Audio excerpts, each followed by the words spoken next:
பெருமாள்ல யாரு அழகுன்னு சொல்றது? ரெண்டும் ஒண்ணுக்கு மேல அழகா இருக்கா பெருமாள்.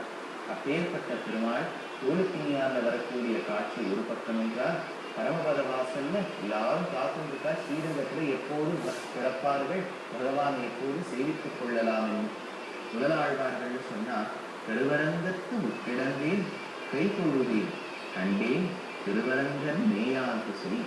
இப்போ நம் கண் படைத்த பயனாக இன்று நாம் ஸ்ரீரங்கத்தை போய் சேவித்துக் கொள்ளலாம். ஆழ்வார்களை பார்த்து ஒரு கேள்வி கேட்டார், நீங்க எப்போது பகவானை சேவித்துக் கொள்ள ஆரம்பித்தீர்கள் என்று. அதுக்கு ஆழ்வார் சொன்னார், இன்று அல்ல நேற்று அல்ல, என் தாயின் கர்ப்பத்தில் நான் வாசம் செய்யும் போதே 2 கையையும் கூப்பிவிட்டேன். கூப்பின கையோடு நான் தென்திசையான அந்த திருவரங்கத்தை நோக்கி பார்த்தேன். அப்போது ரங்கநாதன் தென்பட்டான் என்று திருவரங்கத்து முக்கிடந்தேன் என்கின்றார் ஆழ்வார்.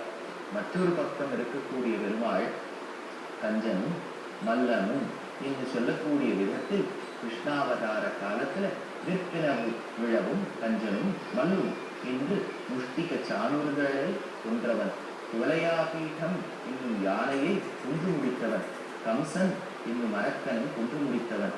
காரணம் என்ன? நம் போன்ற பக்தர்கள் சுகமாக வாழ்வதற்காக பரித்ராணாய சாதுனாம் விநாசாய ச துஷ்கிருதாம் தர்ம சம்ஸ்தாபனார்த்தாய சம்பவாமி யுகே யுகே என்று கூறிய கீதாச்சாரியர். ஆனால் கவனிக்க வேண்டிய விஷயம் ஒன்று.